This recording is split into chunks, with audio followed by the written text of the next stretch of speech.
Okay, let's get into it. You're here because, well, just like us, you've probably heard the buzz about a new Tremors series possibly happening. Right, so much chatter online. Exactly. So today, we're going to try and sift through it all, figure out what's fact, what's just wishful thinking about, you know, Graboids returning. And we actually have something solid to start with. Stampede Entertainment, the original folks, they've confirmed they are talking about a sequel.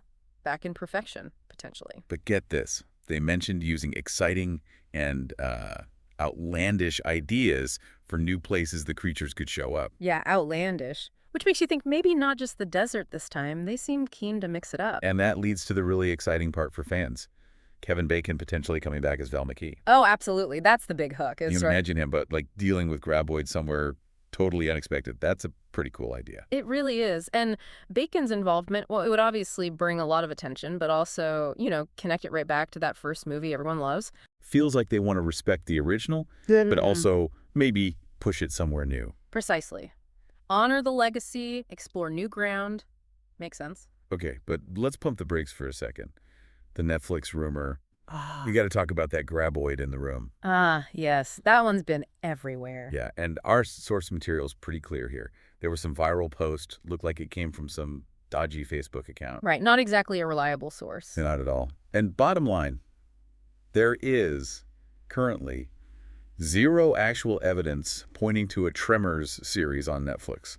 So maybe you don't hold your breath for that specific one. It just shows how fast things spread online, doesn't it? Especially when people are excited about something like Tremors. You got to check where the info is coming from. Definitely. And it's funny, this isn't even the first time Tremors hit the small screen. Remember the 2003 series? Oh, yeah, on the Sci-Fi Channel. Well, Sci-Fi now. Right. That one was set in perfection, had Michael Gross, Mr. Burt Gummer himself, obviously, and Victor Brown. But it didn't last long, did it? Ratings, I think. Yeah, ratings weren't great. Canceled after 13 episodes. But hey, if you're curious, you can actually watch all of them. They're on Tubi right now for free, I believe. Interesting. And maybe, just maybe, the fact that one didn't quite stick is why Stampede is now talking about these outlandish new settings.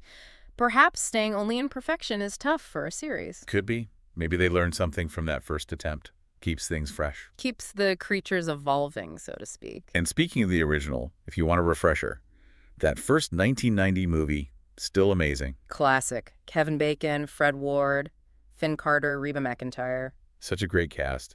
You stream it on AMC Plus AI, I think. Yeah? Or, rent or buy it digitally on Prime Video, places like that. Easy to find. Definitely worth a rewatch. So wrapping this up isn't dead. Hmm. The creators are brainstorming, thinking big, thinking outlandish. Which means, something could still be lurking just beneath the surface, ready to pop up eventually. Right. And that actually was a fun question to think about. Yeah.